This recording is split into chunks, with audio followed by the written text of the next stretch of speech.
Hey guys, welcome to my channel online civil engineering classes. आज हम देखेंगे hydraulic jump. ठीक है, बहुत आईएमपी टॉपिक है। कोई सी भी एग्ज़ाम है, पीएसयू है, कोई सा भी एग्ज़ाम है, उसमें ये टॉपिक बहुत ज़्यादा रोल प्ले करता है ना। एक दो क्वेश्चंस यहाँ से आते ही आते हैं। ठीक है, कुछ टॉपिक स्टार्ट करने से पहले मैं आपको बताना चाहता हूँ कि आप इस वीडियो को 2x पर देखने की कोशिश करें। पहली बात है। दूसरी बात ये कि वीडियो को पूरा देखें, है ना। ऐसा नहीं कि आधा अधूरा छोड़ दिया। वीडियो को पूरा देखने की कोशिश करो। ठीक है, तभी कुछ समझ में आएगा, नहीं तो कुछ भी समझ में नहीं आएगा यार। ठीक है, चलो स्टार्ट करते हैं हाइड्रोलिक जंप।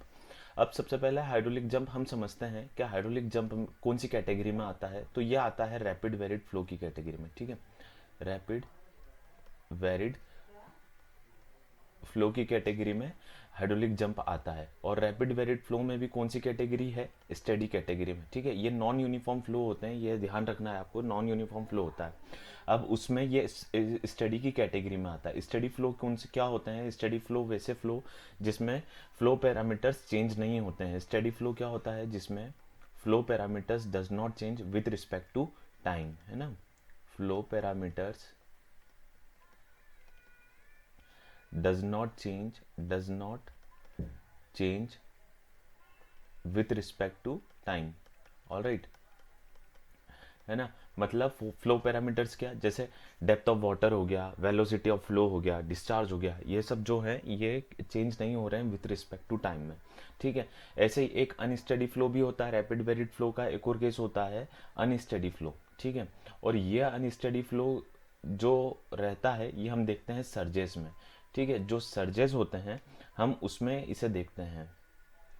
ठीक है, अभी हाइड्रोलिक जंप हम स्टेडी फ्लो में देखते हैं, हाइड्रोलिक जंप। ऑलराइट, सो ये एक छोटा सा इसका इंट्रोडक्शन था स्टडी का। अब देखो रैपिड वेरिड फ्लो क्या होते हैं। रैपिड वेरिड फ्लो वैसे फ्लो होते हैं जिसमें depth of water suddenly change होती है ना।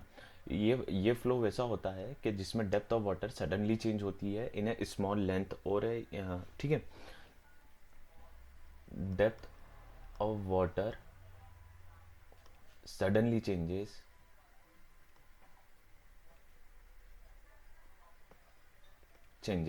ठीक है, इन a short length.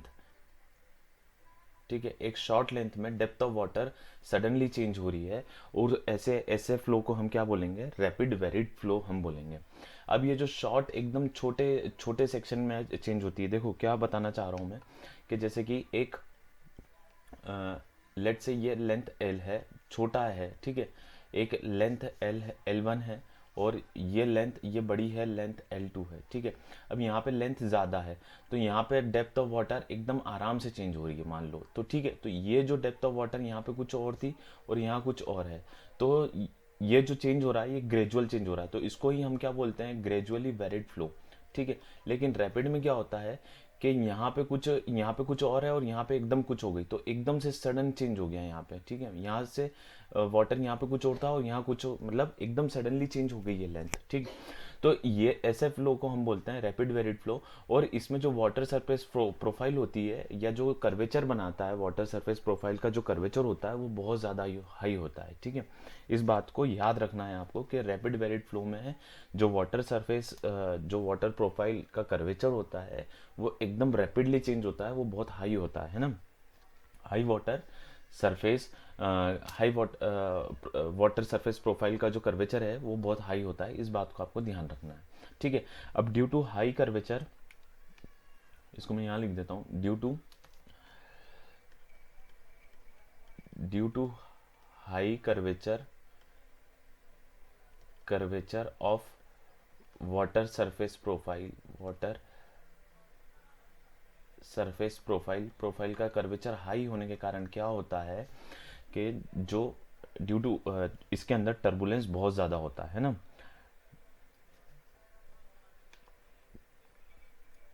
Turbulence arises arises ठीक है, और इस टर्बुलेंस के कारण क्या होता है कि एनर्जी लॉस ज़्यादा होता है। Due to this turbulence energy loss is maximum. ठीक है, एनर्जी लॉस इज हाई। ठीक है, अब हमें पता है कि जहाँ पर एनर्जी लॉस हाई रहते हैं वहाँ पे कौन सी इक्वेशन नहीं लगती है, एनर्जी इक्वेशन नहीं लगती। तो अब यहाँ से क्या समझ में आ रहा है कि हाइड्रोलिक जंप में एनर्जी इक्वेशन नहीं अप्लाई होती है। इस बात को यहाँ से हम क्लियरली समझ पा रहे हैं, क्योंकि टर्बुलेंस बहुत ज़्यादा होता है। टर्बुलेंस किसके कारण ज़्यादा हो रहा है? कर्वेचर के कारण ज़्यादा हो रहा है। देखो अगर मैं आपको समझाने की कोशिश करता हूँ, देखो यहाँ पे ये एक हाइड्रोलिक जंप का यहाँ पे डायग्राम है। जैसे कि लेट्स से ये एक डायग्राम है हाइड्रोलिक जंप का, ठीक। यहाँ पे देखो ये लिखा हुआ है उसमें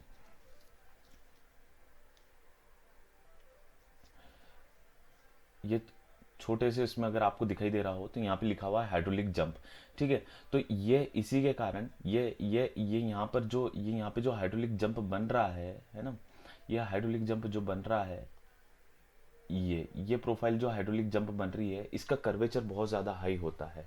इसलिए यहाँ पे क्या होता है कि एनर्जी बहुत इंटेंस एनर्जी का एजिटेशन होता है यहाँ पे, ठीक है। बहुत इंटेंस एनर्जी रहती है। क्यों ज़रूरत पड़ती है हाइड्रोलिक जंप की, हम अभी बात करेंगे। लेकिन मैं आपको एक बहुत छोटा इंट्रोडक्शन अभी बताना चाह रहा हूँ कि क्यों कहाँ पर कर्वेचर प्रोफाइल का बहुत हाई रहता है।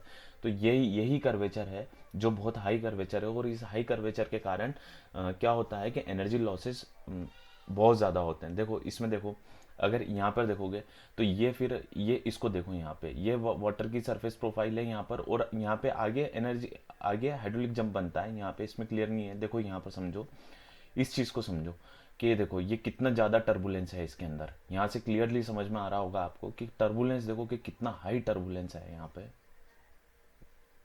ये एरिया में देखो, ठीक है। तो ये कर्वेचर क्या है, इसका कर्वेचर बहुत ज़्यादा है। यही मैं आपको समझाना चाह रहा हूँ कि कर्वेचर कारण क्या होता है कि टर्बुलेंस बहुत ज़्यादा होता है, और इस टर्बुलेंस के कारण लॉस ऑफ एनर्जी बहुत ज़्यादा रहती है। इस लॉस ऑफ एनर्जी के कारण हम वो हमारी एनर्जी इक्वेशन या फिर बर्नौलीज इक्वेशन हम यहाँ पे अप्लाई नहीं कर पाते हैं। बस यही मेन कारण है। यहाँ से आपको बहुत अच्छे से समझ में आ गया होगा, आई होप, ठीक है। ये स्पिलवे है, स्पिलवे से पानी आगे जा रहा है, ठीक है, एप्रॉन की तरफ अप्रोच हो रहा है। ऑलराइट, चलो आ जाओ अब हमारे इस पे वापस से। तो ये था एक छोटा सा इंट्रोडक्शन इसका हाइड्रोलिक जंप का। अब यहाँ पर आते हैं हम डेफिनेशन पे, क्या आखिर हाइड्रोलिक जंप होता क्या है, ठीक है। Definition of hydraulic jump, what is hydraulic jump? Hydraulic jump,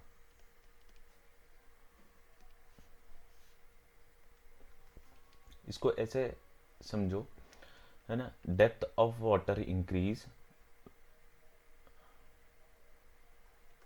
hydraulic jump is depth of water increase due to transformation, ये टी है, due to transformation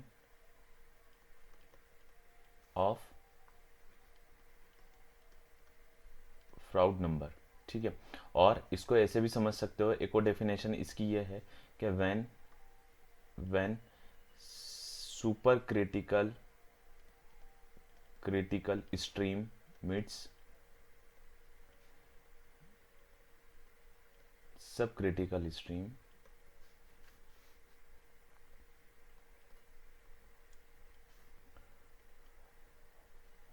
critical stream, तो जो फिनोमेना अराइज होता है वो फिनोमेना कौन सा अराइज होता है? हाइड्रोलिक जंप का, ठीक है। तो इन दोनों डेफिनेशन से हम इसको समझ सकते हैं, ठीक। अब जो सुपर क्रिटिकल स्ट्रीम्स होती हैं वो क्या होती हैं? जिसका फ्राउड नंबर, है ना, जिसका फ्राउड नंबर क्या होता है, वो ग्रेटर देन 1 होता है। ऑलराइट, ऐसी स्ट्रीम्स जिसका फ्राउड नंबर ग्रेटर देन 1 रहे, है ना, उसे हम क्या बोलेंगे? उसे हम बोलेंगे सुपर क्रिटिकल स्ट्रीम्स, ठीक है। सिमिलरली जो सब क्रिटिकल स्ट्रीम्स हैं उसका फ्राउड नंबर क्या होता है? लेस देन 1 होता है, ठीक है। तो ऐसी स्ट्रीम्स, है ना, जिस ऐसी वह फिनोमिना जिसमें डेप्थ ऑफ वाटर तो इंक्रीज हो रहा है, किसके कारण? ट्रांसफॉर्मेशन हो रहा है। किसका ट्रांसफॉर्मेशन हो रहा है? फ्राउड नंबर का, जिसमें कि ग्रेटर लेस देन 1 से, है ना, मतलब ग्रेटर देन 1 है यहाँ पे फ्राउड नंबर, और वो किस तरफ जा रहा है? लेस देन 1 की ओर जा रहा है, ठीक है। तो इसी फिनोमिना को हम क्या बोलते हैं? Hydraulic jump. आई होप आपको एकदम क्लियर हो चुका होगा।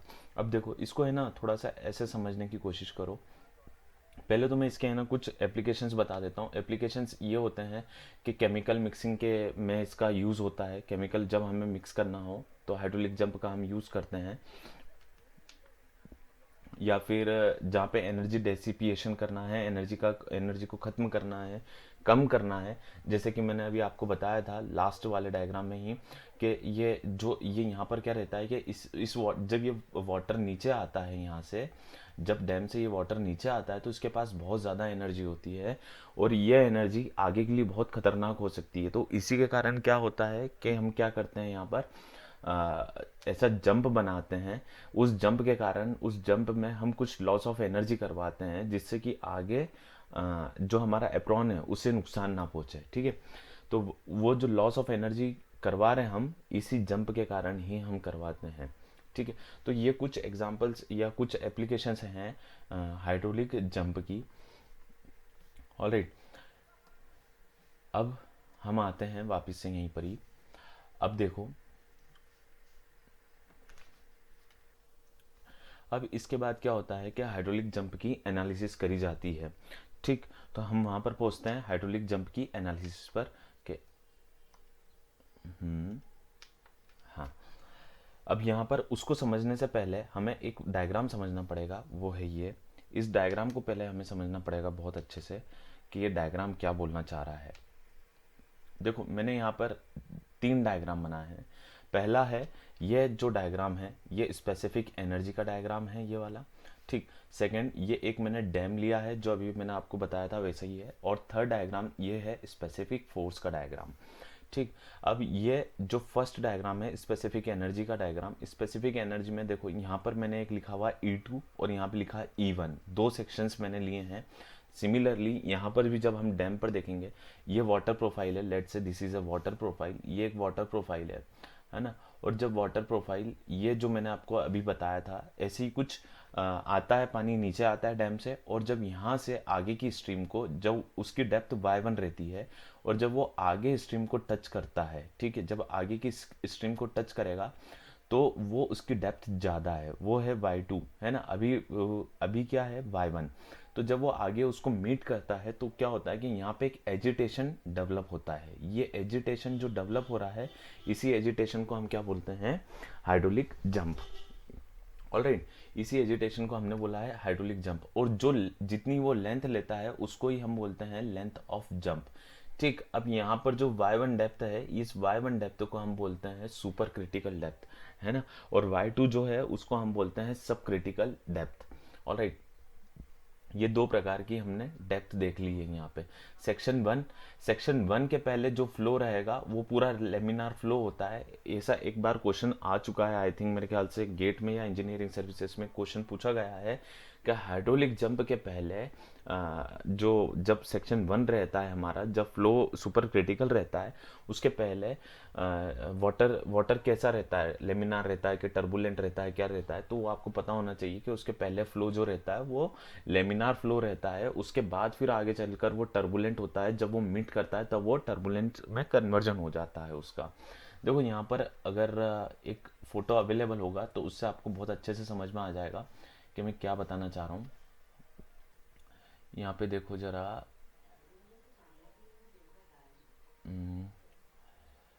फोटो अवेलेबल नहीं है यहाँ पे आई थिंक।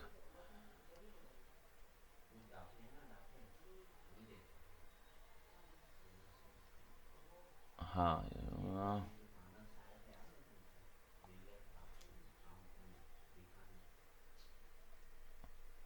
यहाँ पे फ़ोटो अवेलेबल नहीं है, नहीं तो मैं आपको ज़रूर बताता कि वो एक बहुत बेसिक एप्लीकेशन है। कि क्या करते हैं हम, वॉश बेसिन में हम देखते हैं हाइड्रोलिक जंप को, वॉश बेसिन जो हमारी होती है उसमें, है ना। वो यहाँ पे फ़ोटो अवेलेबल मिल नहीं रहा है मुझे, नहीं तो मैं ज़रूर आपको बताता कि वो कैसे देखते हैं उसे।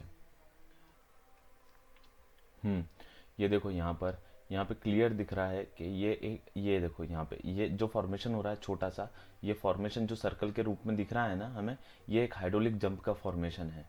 क्या करा उन्होंने, एक प्लेट को नल के नीचे रख दिया, लेमिनार फ्लो के नीचे रख दिया। तो ये देखो यहाँ पर जो सर्कल के अंदर अंदर फ्लो है वो लेमिनार फ्लो है, और जो सर्कल के बाहर का फ्लो है वो कैसा फ्लो है, वो टर्बुलेंट फ्लो है। ऑल राइट, सो यही चीज़ मैं आपको यहाँ पे बताने वाला था। चलो आ जाओ, अब वापस हमारी एनालिसिस पर हम आ जाते हैं। ठीक है, तो ये सब मैंने बता दिया था आपको y1 y2। अब यहाँ पर देखो कि जो y1 सेक्शन 1 1 है, यहाँ पर डेप्थ ऑफ फ्लो तो बहुत कम है, लेकिन उसके पास जो वेलोसिटी है वो बहुत ज़्यादा रहती है। ठीक है, जब पानी क्या होता है कि स्पिलवे से नीचे आता है, स्पिलवे से जब पानी नीचे आएगा ना, तो उसके पास वेलोसिटी बहुत हाई रहती है। ठीक है, इसलिए उसके पास एनर्जी बहुत हाई रहती है। देखो यहाँ पे ये यही डायग्राम हमने देखा था। इसमें देखो कि जब पानी है ना, जब स्पिलवे से नीचे आता है, तो यहाँ पर डेप्थ ऑफ वाटर तो बहुत कम रहती है, लेकिन इसके पास है ना वेलोसिटी बहुत ज़्यादा रहती है। ठीक है, तो वेलोसिटी हेड बहुत ज़्यादा है उसके पास, और वही वेलोसिटी हेड मैंने यहाँ पर लिखा है v1 स्क्वायर अपॉन 2g। यहाँ पे मैंने वेलोसिटी हेड जो येलो लाइन्स बनाया है वो बनाया है v1 स्क्वायर अपॉन 2g। ठीक है, सिमिलरली मैंने क्या करा है यहाँ पे कि जब जंप हो गया, जंप का फॉर्मेशन हो गया, तो वहां पर क्या डेप्थ हो जाएगी y2। अब ये जो y2 है, ये सेक्शन 2 है, यहाँ पे जो फ्लो है ये यहाँ पर है super critical flow. y2 section पे जो फ्लो होता है वो सुपर क्रिटिकल फ्लो होता है। ठीक, और यहाँ पे जो वेलोसिटी हेड है वो वेलोसिटी हेड है v2 स्क्वायर अपॉन 2g। अब यहाँ पे क्या होता है कि जब फ्लो मीट कर लेता है किससे आगे, सुपर क्रिटिकल फ्लो से आगे जब मीट कर लेता है, तो क्या होता है कि इसकी वेलोसिटी डिक्रीज हो जाती है। ठीक है, उसके पास वेलोसिटी हेड डिक्रीज हो जाता है, और उसी के कारण क्या होता है कि जो क्या बोलते हैं हमारा डेप्थ ऑफ वाटर इंक्रीज रहती है और वेलोसिटी हेड कम हो जाता है। ठीक है, वही चीज़ है जो मैंने अभी आपको बताई, ये इन्होंने यहाँ पे लिखा हुआ है देखो, है ना, सरफेस रोलर, और ये y1 y2 वही चीज़ है, और ये लेंथ ऑफ जंप हमने लिखी है। ठीक, तो अब यहाँ पर क्या है कि इस चीज़ को समझो ज़रा। यहाँ पर जो E1 है, अगर मैं E1 लिखता हूँ, energy, specific energy at section 1, तो वो होती है y1 plus v1 square divided by 2g। Similarly जो E2 है ना, स्पेसिफिक एनर्जी एट सेक्शन 2, वो होती है y2 plus v2 square upon 2g। ठीक, ये दो एनर्जी बन रही है, मिल रही है हमको यहाँ पर। ऑलराइट, E1 और E2 सेक्शन 1 पर और सेक्शन 2 पर। सेक्शन 1 कौन सा है, सुपर क्रिटिकल सेक्शन है। सेक्शन 2 कौन सा है, यह है सब क्रिटिकल सेक्शन। अब यहाँ पर देखो कि ये टोटल एनर्जी, ये टोटल एनर्जी E2 है। ठीक है, v2 square upon 2g plus y2, ये E2 है, और ये जो टोटल एनर्जी है यहाँ से यहाँ तक, ये E1 है। तो ये जो डिफरेंस आ रहा है E1 माइनस E2 का, जो ग्रीन में मैंने शो कर रखा है, उसको बोलते हैं लॉस ऑफ एनर्जी। ठीक है, और यही तो हम चाहते हैं, हाइड्रोलिक जंप से हम क्या चाहते हैं कि लॉस ऑफ एनर्जी हो, जिससे कि क्या हो कि आगे हमारा एप्रोन सेफ रहे। ठीक है, तो E1 माइनस E2 जो हम करेंगे वो क्या हो जाएगा, डेल्टा एल, ये हो जाएगा लॉस ऑफ एनर्जी। ऑलराइट, अब ये लॉस ऑफ एनर्जी भी डिपेंड करता है वेरियस टाइप्स ऑफ जंप्स, जो जंप होते हैं उसके ऊपर, है ना। जंप के भी 4 5 प्रकार के जंप होते हैं। अंड्यूलर जंप होता है, वीक जंप होता है, स्टडी जंप होता है, ऐसे करके स्ट्रॉन्ग जंप होता है। ये सब जो टाइप होते हैं, ये हाइड्रोलिक जंप के 5 प्रकार के टाइप होते हैं। तो ये जो 5 प्रकार, इन पांचों के ऊपर डिपेंड करता है कि आपका एनर्जी लॉस कितना है। जैसे कि अंड्यूलर है, तो अंड्यूलर में बहुत कम एनर्जी लॉस होता है। ऑलराइट, हमें एनर्जी लॉस एक अच्छा रखना है ना, सेफ रखना है, तो स्ट्रॉन्ग जंप हम प्रीफर करते हैं, जिसमें 70% ऑफ लॉस ऑफ एनर्जी हम ले लेते हैं। ठीक है, और उसके आगे फिर स्ट्रांग होता है, हम स्टडी प्रीफर करते हैं, और होता है स्ट्रांग है, जिसमें हम देखते हैं फ्रॉड नंबर के ऊपर डिपेंड करता है वो आगे, वो सब हम आगे देखेंगे। अभी अभी इस चीज़ का विषय नहीं है। अब यहाँ पर देखो कि ये जो y2 डेप्थ है, ये स्पेसिफिक फोर्स का डायग्राम है यहाँ पे। ये यहाँ पर ये y2 है, यहाँ से लेकर यहाँ तक की लेंथ जो है ये y2 है, और ये जो लेंथ है ये y1 है। ठीक है, अब ये y1 है, ये एक ही है। ठीक है, ये एक ही, इनकी लाइन एक ही है। अब देखो यहाँ पे कि ये लाइन एक है, स्पेसिफिक फोर्स सेम है y1 और y2 पे।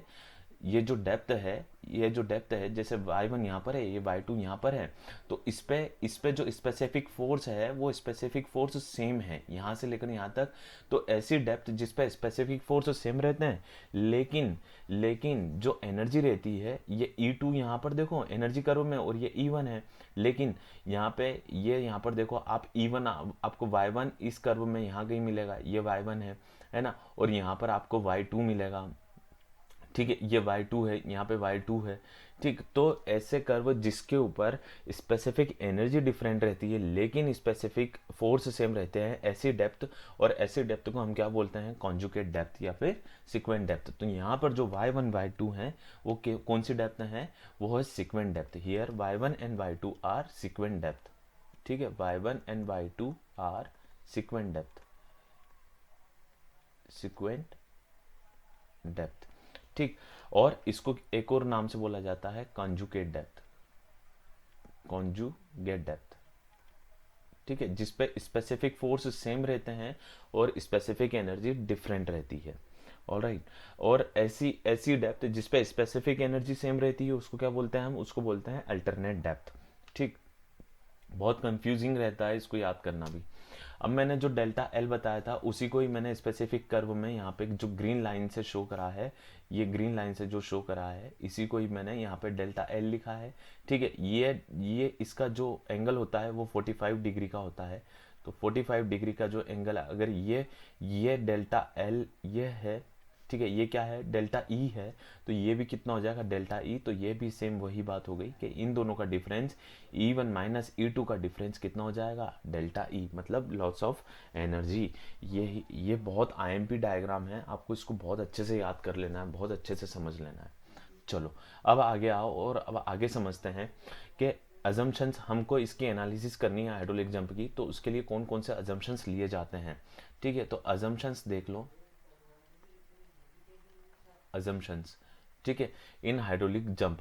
तो पहला जो अजम्पशन है वो ये है कि इसके अंदर जो हमारी प्रेशर डिस्ट्रीब्यूशन जो before and after the jump, मतलब before and after the jump का क्या मतलब है कि सेक्शन 1 पर और सेक्शन 1 के पहले और सेक्शन 2 के बाद। ठीक है, सेक्शन 1 के पहले और सेक्शन 2 के बाद, मतलब before and after the jump,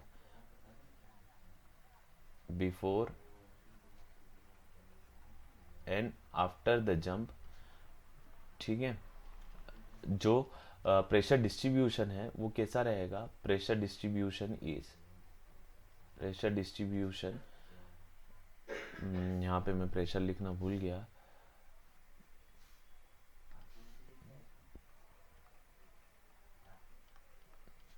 pressure distribution is hydrostatic,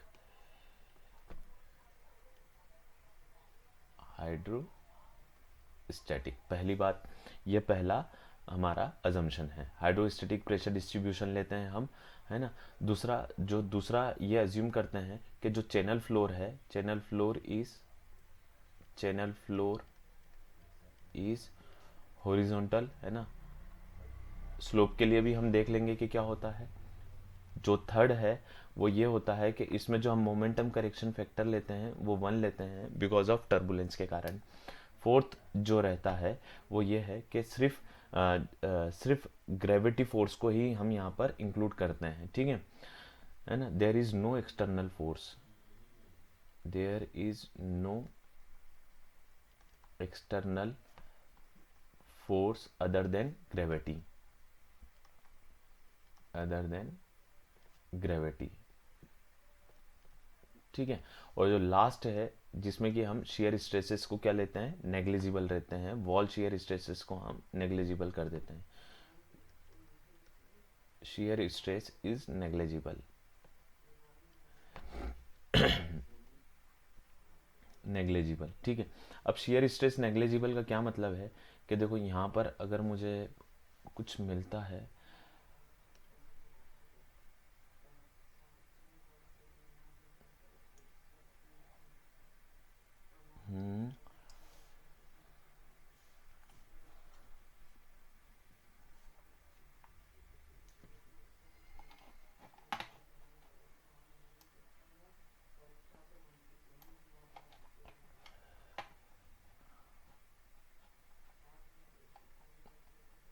इसको देखो, ये डायग्राम में जब आप देखोगे, यहाँ पर देखोगे तो क्या दिखेगा आपको कि यहाँ पर जो ये चैनल फ्लोर है, हम ये जो चैनल फ्लोर है इस चैनल फ्लोर को हम हॉरिजॉन्टल कंसिडर करते हैं, पहली बात।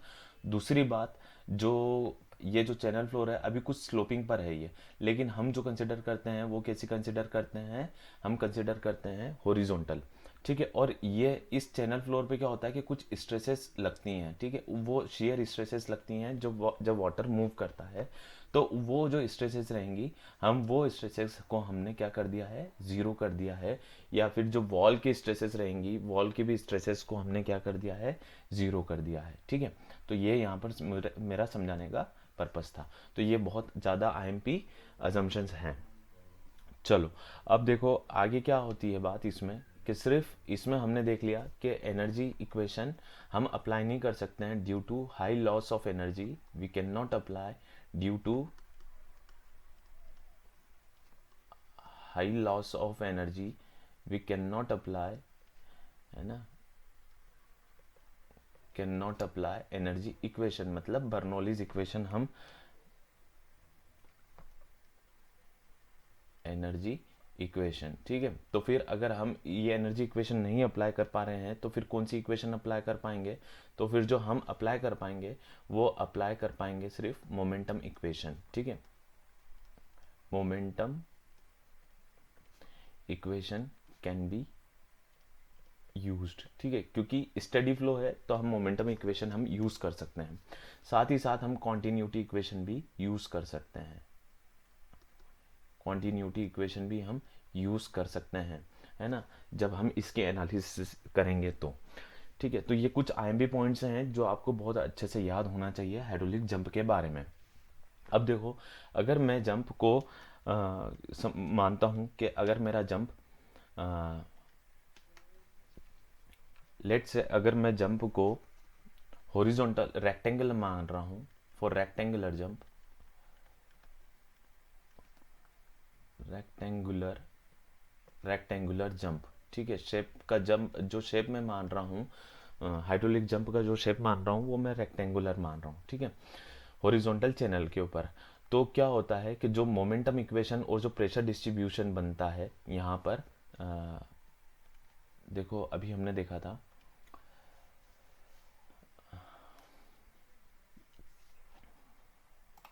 इसमें देखो अगर रहता है तो मैं बताता हूँ आपको, यहाँ पर देखो,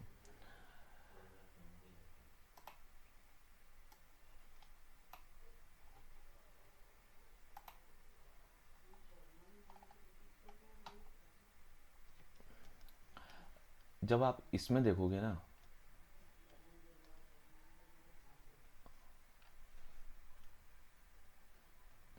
ये ऊपर नहीं आ रहा है,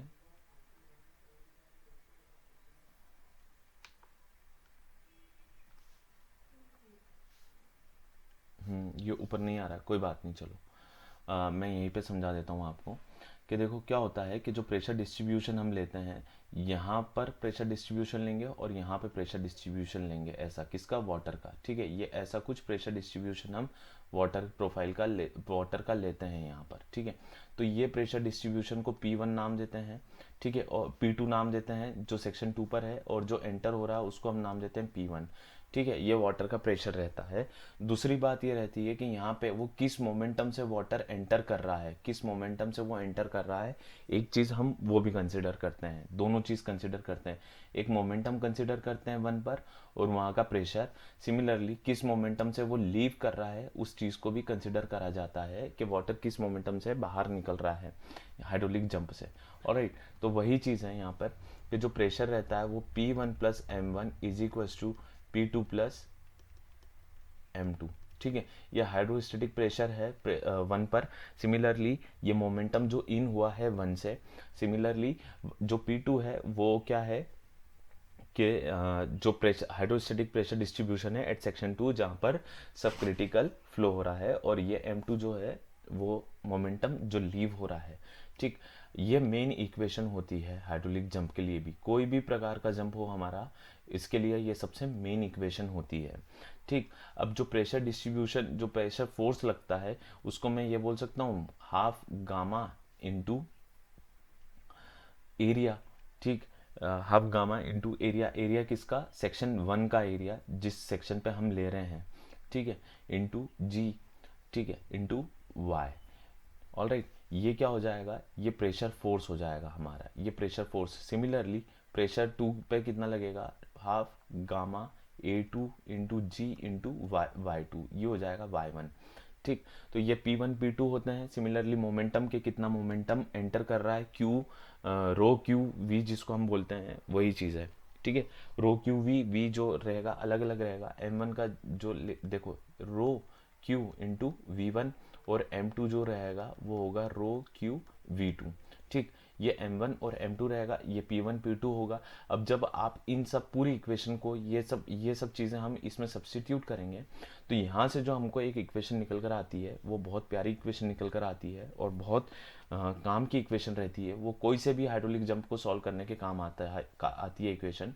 बहुत आईएमपी इक्वेशन है। वो है Q² upon GA plus A1 Z1 is equal to Q² upon GA2। ठीक है, ये A1 है प्लस A2 Z2। ऑलराइट, तो ये इक्वेशन जो है ये बहुत काम की इक्वेशन है, बहुत ज़्यादा काम की इक्वेशन है ये। इसको घोट लेना, इसके ऊपर क्वेश्चन आ सकता है। अब यहाँ पे जैसा भी आपका हाइड्रोलिक जंप मतलब सेक्शन का शेप होगा, ट्रायंगल है, रेक्टेंगुलर है, स्क्वायर है, जैसा भी शेप है वैसा आपको यहाँ पर एरिया सब्स्टिट्यूट करना पड़ेगा। ऑलराइट, सो ये बहुत ज़्यादा आईएमपी इक्वेशन है। अब फॉर रेक्टेंगुलर, अगर मैं यहाँ पे फॉर रेक्टेंगुलर की बात करूँ, फॉर रेक्टेंगुलर, तो यहाँ पे जो मैं इस इक्वेशन को अगर मैं सॉल्व करता हूँ और फॉर रेक्टेंगुलर के लिए सॉल्व करता हूँ, for rectangular jump, for rectangular jump, rectangular jump, ठीक है। तो यहाँ पर जो निकल कर आएगा y1 और y2 में जो रिलेशन निकल कर आएगा वो कुछ ऐसा है, y2 upon y1 is equal to 1/2, ठीक है, -1 plus root of 1 plus 8FR1 का स्क्वायर। ठीक है, FR1 क्या है? Froude number at section 1। ठीक, FR1 क्या है? Froude number at section 1। All right, FR1 is equal to Froude number at section 1। क्या होता है? इसका फॉर्मूला होता है V1 divided by row ji Y1। ठीक है, ये फ्रॉड नंबर एट सेक्शन 1 रहेगा। ऑलराइट, जो Y2 अपॉन Y1 है इसको हम क्या बोलते हैं? सीक्वेंट डेप्थ रेशो, है ना, सीक्वेंट डेप्थ रेशो। ठीक है, अब जो हमारी एनालिसिस है वो पूरी रेक्टेंगुलर के ऊपर ही चलेगी और क्वेश्चन भी यहीं से ही निकल कर आएगा। इससे बाहर क्वेश्चन जाने की कोई संभावना ही नहीं है। तो आपको बस यही याद करना है, कुछ नहीं करना है। चलो आगे चलते हैं। अभी मैंने ये जो रेशो बताया ये y2 अपॉन y1 के टर्म्स में बताया है। जब y2 अपॉन y1 के टर्म्स में बताया है, जब y1 अपॉन y2 के टर्म्स में आप इसको लिखना चाहोगे तो वैसे भी हम इसे लिख सकते हैं, सिर्फ फ्रॉड नंबर चेंज हो जाएगा वहाँ पे। इसको कैसे याद रखोगे? जो नीचे रहता है उसी को ही हम यहाँ पे फ्रॉड नंबर लेते हैं। जैसे 2 नीचे, अगर y2 नीचे है तो यहाँ पे फ्रॉड नंबर किसका आ जाएगा? सेक्शन 2 का, है ना। y1 नीचे रहेगा तो सेक्शन 1 का फ्रॉड नंबर यहाँ पर हम कंसिडर कर लेंगे। ऑलराइट, सो ये बहुत आईएमपी, आप मतलब इसको घोट लेना, बस मेरा यही कहना है कि आपको इसको घोट लेना है और कुछ भी नहीं करना है। चलो अब हम चलते हैं एनर्जी लॉस के ऊपर, कि कितना जो हमने देखा था यहाँ पर कि जो एनर्जी लॉस हो रहा है, कहाँ पर देखा था हमने? यहाँ पे जो डेल्टा एल है ना, डेल्टा ई है, जो डेल्टा ई है ये एनर्जी लॉस रेक्टेंगुलर के केस में कितना होता है। तो अब हमें वही बात करनी है। फॉर रेक्टेंगुलर एनर्जी लॉस क्या होता है, एनर्जी लॉस कितना हम कंसिडर करते हैं।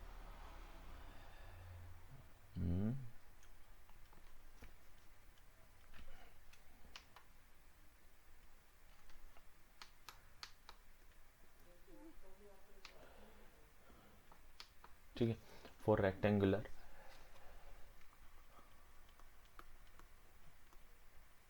फॉर रेक्टेंगल, ठीक है, ये एनर्जी लॉस कितना होता है। तो इसके लिए जो प्रूफ आकर निकल कर आया है, जो फॉर्मूला निकल कर आया है वो y2 माइनस y1 का whole cube divided by 4 y1 y2, ये एनर्जी लॉस निकल कर आता है रेक्टेंगुलर सेक्शंस के लिए।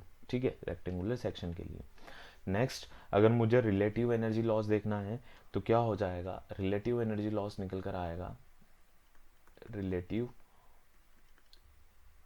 एनर्जी लॉस जो निकल कर आएगा वो होगा डेल्टा ई डिवाइडेड बाय, है ना, जो एनर्जी लॉस हुआ है डिवाइडेड बाय E1, ठीक है। ये 1 के रिस्पेक्ट में हम देख रहे हैं, तो रिलेटिव एनर्जी लॉस कितना हो जाएगा, delta E divided by E1। E1 क्या था, E1 था स्पेसिफिक एनर्जी एट सेक्शन 1, ठीक है, E1 स्क्वायर अपॉन 2G, ठीक है। ये E1 है और ये डेल्टा ई रहा, डेल्टा ई एल जो एनर्जी लॉस हाइड्रोलिक जंप में हमने देखा है। ऑलराइट, तो इसी को ही क्या बोलते हैं, रिलेटिव एनर्जी लॉस। और अगर इफिशियंसी ऑफ जंप की बात करें, वो इफिशियंसी जंप में कितनी इफिशियंसी है, ठीक है, तो उसका फॉर्मूला हो जाएगा इफिशियंसी ऑफ जंप, ये हो जाएगा E2 upon E1 multiplied by 100, ठीक है। ये इफिशियंसी ऑफ जंप का फॉर्मूला है। इसके ऊपर इस साल हो सकता है कि क्वेश्चन आ जाए, पॉसिबल है, मे भी पॉसिबल है। और एक लास्ट दो चीज़ें और हैं, रिलेटिव सीक्वेंट डेप्थ, एक होता है रिलेटिव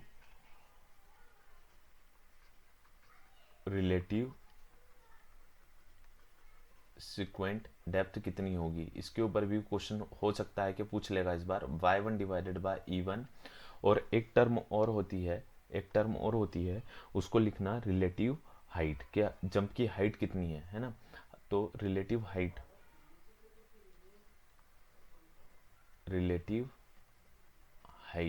ठीक है। तो ये रिलेटिव हाइट जो होती है वो हाइट ऑफ जंप होती है डिवाइडेड बाय E1, ठीक है। हमने देखा कि सब में नीचे नीचे E1 है, तो आपको बस यही ध्यान रखना है कि जैसे रिलेटिव सीक्वेंट डेप्थ निकालोगे तो ऊपर y1 ले लेना, रिलेटिव हाइट निकालोगे तो हाइट ऑफ जंप ले लेना। हाइट ऑफ जंप जो होती है वो होती है y2 माइनस y1, ठीक है। क्या होती है y2 माइनस y1, जैसे कि यहाँ पर देखो कि ये y2 है हमारा, यहाँ पे y2 है, ये माइनस y1 कर दोगे, ये y1 और ये टोटल y2, तो ये जो टोटल हाइट है ये निकल कर आएगी हाइट ऑफ जंप, है ना, hj जिसको हम बोल रहे हैं, ये टोटल हाइट है, हाइट ऑफ जंप। तो ये कुछ आईएमपी रिलेशंस हैं रेक्टेंगुलर सेक्शंस के लिए, ठीक है, तो ये आपको बहुत अच्छे से याद रखना है। अब यहाँ पे एक लास्ट चीज लिखो, लेंथ ऑफ जंप, है ना, लेंथ ऑफ जंप जो हमने अभी एल जे देखा था वो कितना होता है, वो होता है 6.1 इंटू एच जे, ठीक है, 6.1 इंटू y2 होता है, सॉरी 6.1 इंटू y2 होता है। कि ये कौन सी कंडीशन में होता है, जब फ्रॉड नंबर ग्रेटर देन 4.5 रहे तब हम ये कंडीशन यूज करते हैं, FR1 इज ग्रेटर देन 4.5, तो 6.1 इंटू y2 जब हम करते हैं तो हमें लेंथ ऑफ जंप निकल कर आ जाती है। ऑलराइट, चलो अब जो हमारा लास्ट टॉपिक है वो बचा है टाइप्स ऑफ जंप, जिसके ऊपर एमपीपीएससी ने क्वेश्चन पूछे हैं, और पीएससी का सभी क्वेश्चन उसके ऊपर पूछते हैं, चाहे कुछ भी हो जाए, सब बात करते हैं इसके ऊपर, ठीक है।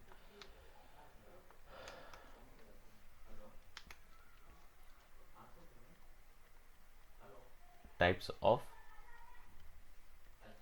जंप, अब पहला जो टाइप है वो है ना, 5 प्रकार के टाइप होते हैं। तो पहला जो होता है वो होता है अंड्यूलर जंप, अंड्यूलर जंप। सेकंड जो टाइप होता है वो होता है वीक जंप, ठीक है। जो थर्ड टाइप का जो जंप होता है वो होता है ऑसिलेटिंग जंप, ठीक है, ये ऑसिलेटिंग जंप हो गया। जो फोर्थ होता है वो होता है स्टेडी जंप, यही सबसे ज़्यादा प्रीफर करा जाता है और इसमें एनर्जी लॉस ठीक ठाक हो जाता है। और फिफ्थ जो होता है वो होता है स्ट्रॉन्ग जंप, ठीक है। अब इन सब के लिए फ्रॉड नंबर बंधे हुए हैं कि कौन सा कब होगा और किस में कितना एनर्जी लॉस होगा, ठीक है, इन सब के लिए बंधा हुआ है। तो मैं यहाँ लिख देता हूँ फ्रॉड नंबर, ठीक है, और यहाँ पर लिख देता हूँ परसेंटेज एनर्जी लॉस, कि कितना परसेंटेज एनर्जी लॉस होगा। जो अंड्यूलर होता है, अंड्यूलर वेरी करता है 1 से लेकर 1.7 तक, और इसमें जो एनर्जी लॉस होता है वो लगभग 0 के बराबर ही होता है, मतलब ये कोई काम का जंप है ही नहीं। ठीक है, इसमें कुछ एनर्जी लॉस होती नहीं है। तो जब एनर्जी लॉस जीरो हो रही है तो आप जब फॉर्मूला लगाओगे रेक्टेंगुलर के लिए, तो वहाँ पे जब आप देखोगे जो सीक्वेंट डेप्थ रेशो बनेगा वो जीरो ही बनेगा यहाँ पे, है ना। तो ऐसा क्वेश्चन आ चुका है एक बार कि सीक्वेंट डेप्थ रेशो जो y2/y1 हमने देखा था वो जीरो कब होता है, तो वो इसी ही केस में होता है जिसमें एनर्जी लॉस जीरो है। ठीक है, जब हम विक जंप पर आ जाएंगे तो इसमें जो फ्रॉड नंबर वेरी होता है वो 1.7 से लेकर 2.5 तक वेरी होता है, और इसमें एनर्जी का लॉस भी बहुत कम होता है, 5 to 18% का इसमें एनर्जी लॉस कंसिडर करा जाता है। जब ऑसिलेटिंग की बात करेंगे तो इसमें 2.5 से लेकर 4.5 तक 4.5 तक फ्रॉड नंबर वेरी करता है, और जो इसमें जो एनर्जी लॉस होता है वो 18 to 45% के अराउंड होता है। अब स्टडी जंप ये सबसे ज़्यादा फेवरेबल केस होता है, 4.5 से लेकर 9 तक इसका फ्रॉड नंबर वेरी करता है, और इसमें एनर्जी लॉस अच्छा खासा हमको मिल जाता है, 45 to 70% तक का हमको मिल जाता है। स्ट्रॉन्ग जंप जिसमें फ्रॉड नंबर ग्रेटर देन 9 रहता है, ठीक है, स्ट्रॉन्ग जंप जिसमें fraud number is greater than 9, FR is greater than 9, और जो इसमें एनर्जी लॉस रहेगा वो भी मोर देन 70% होता है, और 90% के अप्रॉक्स ये जाता ही जाता है, पर ऐसा कहते हैं कि ये मोर देन 70% होता है ना। सबसे ज़्यादा एफिशिएंट यही होता है क्योंकि इसमें हमें एनर्जी की लॉस मोर देन 70% मिल रहा है। लेकिन क्या होता है कि आगे स्ट्रॉन्ग जंप होने के कारण हमें वो जो इकोनॉमिकली जो हमारा जो एप्रॉन होना चाहिए उसको ये इतना जंप झेल सके, है ना, ये स्ट्रॉन्ग जंप उसका इसका इम्पैक्ट झेल सके, इसलिए हमें एप्रॉन बहुत मजबूत बनाना पड़ता है, या वो बहुत अनइकोनॉमिकल हो जाता है। इसलिए हम जो प्रीफर करते हैं वो स्टडी जंप प्रीफर करते हैं इकोनॉमी के पर्सपेक्टिव से, ठीक है। अब यहाँ पर जो सीक्वेंट डेप्थ रेशो रहता है y2/y1 रहता है, ये बहुत ज़्यादा हाई रहता है, सबसे ज़्यादा लार्ज यही होता है, इस बात को आपको ध्यान रखना पड़ेगा। अब स्ट्रॉन्ग जंप को एक चीज़ और बोलते हैं चॉपी जंप, ठीक है। इसको एक एग्जाम में पूछ लिया गया है कि चॉपी जंप किसको बोलते हैं, तो आपको याद होना चाहिए कि स्ट्रॉन्ग जंप का ही एक और नाम है चॉपी जंप, ठीक है, इसी को ही बोलते हैं चॉपी जंप। ऑलराइट, चलो, तो ये कुछ हमारे टाइप्स ऑफ जंप थे जो हमने यहाँ पर देखे हैं, कवर करे हैं। ऑलराइट, सो आई होप यहाँ तक आपको समझना आया होगा। अब सिर्फ 2-3 बातें और देख लो कि मान लो जैसे कि जंप में अगर स्लोप रहा, है ना, मान लो जो हमारी प्रोफाइल है अभी हम कैसा एज्यूम कर रहे हैं हॉरिजॉन्टल, लेकिन मान लो ऐसा स्लोपी प्रोफाइल रहा जिसमें एंगल थीटा है, ठीक है ना, तो as as as angle theta increases, as angle theta increases, ठीक है, मतलब स्लोप इंक्रीज होगा तो क्या होगा, स्लोप इंक्रीज होगा तो लेंथ ऑफ जंप इंक्रीज होगी, ठीक है, लेंथ ऑफ जंप इंक्रीजेस, ठीक है, समझ में आया। इसलिए हम चैनल को हॉरिजॉन्टली प्रीफर करते हैं। अब लेंथ ऑफ जंप इंक्रीज हो जाएगी तो ऑब्वियसली क्या होगा कि अनइकोनॉमिकल होगा, और दूसरी बात उससे भी ज़्यादा आईएमपी वो है कि इसमें एनर्जी डेसिपेट बहुत कम होगी, ठीक है, लेस लॉस ऑफ एनर्जी, है ना, less loss of energy, energy का भी लॉस बहुत कम होगा इसमें, तो इसलिए हम स्लोपिंग फ्लोर एडॉप्ट नहीं करते हैं, ठीक है, यही मेन कारण है स्लोपिंग फ्लोर को एडॉप्ट नहीं करने का। अब एनर्जी देखो, जो मैंने अभी आपको एक फोटो बताया था थोड़ी देर पहले, उसमें क्या बताया था कि देखो मैं बताता हूँ आपको, जो हमने अभी भी फोटो देखा था शायद ऐसा यही कुछ फोटो था, ठीक है। तो अब यहाँ पे ये हाइड्रोलिक जंप तो है यहाँ पे, लेकिन यहाँ पे इसके अलावा और भी डेसिपिएटिंग डिवाइसेस लगाए जाते हैं, ऐसा नहीं है कि ये सिर्फ हाइड्रोलिक जंप है ना, हाइड्रोलिक जंप बन रहा है, यहाँ पे और भी एनर्जी लॉसेस के लिए डेसिपिएटिंग डिवाइसेस लगाए जाते हैं, जैसे एंडसिल्स होता है, बेफेल पियर्स होते हैं, और या फिर एंड्स क्या बोलते हैं शीट ब्लॉक्स होते हैं, ये सारे भी ब्लॉक्स लगाए जाते हैं यहाँ पे, ठीक है, इसके अंदर लगाए जाते हैं जो अभी यहाँ दिख नहीं रहे हैं, है ना। तो ऐसा नहीं है कि सिर्फ एक हाइड्रोलिक जंप ही एनर्जी डेसिपिएटर का काम कर रहा है, ये भी अंदर इसके अंदर ये जो इसके अंदर ये जो फॉर्मेशन हो रहा है ना, इसके अंदर ये सब लगाए जाते हैं। ऑलराइट, सो आई होप आपने लेक्चर को एंजॉय करा होगा। और इसमें एक टॉपिक और रह गया है हमारा, जो कि लोकेशन ऑफ हाइड्रोलिक जंप होता है। वो मैं वाटर रिसोर्सेज जब हम पढ़ेंगे वहाँ पर उस चीज़ को कवर करूँगा। वो जंप हाइट कर वो देखते हैं, वो तब जाकर हम लोकेशन डिसाइड करते हैं, तो हम वहीं पर पढ़ेंगे जंप हाइट कर्व क्या होते हैं और ये सब। ठीक है, सो आई होप आपने लेक्चर को एंजॉय करा होगा, and thank you so much for watching this video.